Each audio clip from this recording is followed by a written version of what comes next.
Hi friend, welcome to Sudha home food channel. ఈరోజు మనం carrot కొబ్బరి ఫ్రై ఎలా చేయాలో చూద్దాం. దానికి కావలసిన పదార్థాలన్నీ రెడీ పెట్టుకోవాలి. ముందుగా క్యారెట్ని సన్నగా కట్ చేసుకొని పక్కన పెట్టుకోవాలి. ఆ తర్వాత ఎండు కొబ్బరి, వెల్లుల్లిపాయలు మిక్సీ వేసుకొని పక్కన పెట్టుకోవాలి. ఆ తర్వాత స్టవ్ వెలిగించి ఒక బాండీ పెట్టి అందులో కొద్దిగా ఆయిల్ వేసి ఆయిల్ హీట్ ఎక్కాక తాలింపు గింజలు వేయాలి.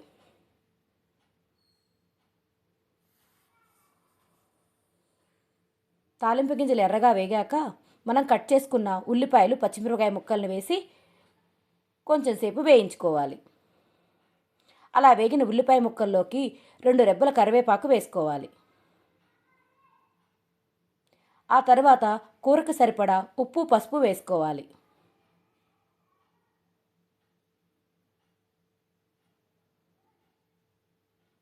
మనం సన్నగా కట్ చేసుకున్న క్యారెట్ ముక్కల్ని వేసుకొని కొంచెం తిప్పుకొని మూత పెట్టి సిమ్లో పెట్టి మగ్గించుకోవాలి. ఒకసారి మూత తీసి మరొకసారి తిప్పుకొని మళ్ళీ మూత పెట్టి మరి కొంచెం సేపు మగ్గించుకోవాలి. అలా మగ్గిన క్యారెట్లోకి మనం రెడీ చేసుకున్న కొబ్బరి కూరని వేయాలి. వేసి మరి కొంచెం సేపు మగ్గించుకోవాలి. ఆ తర్వాత కూరకు సరిపడా కారం వేయాలి.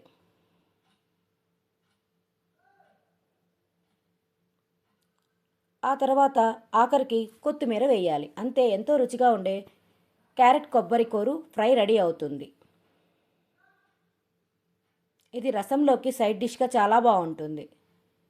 మా వంటలు మీకు నచ్చినట్టయితే మా ఛానల్ని సబ్స్క్రైబ్ చేసుకోండి. పక్కనే ఉన్న బెల్ ఐకాన్ని క్లిక్ చేయండి. Thank you for watching. Please subscribe.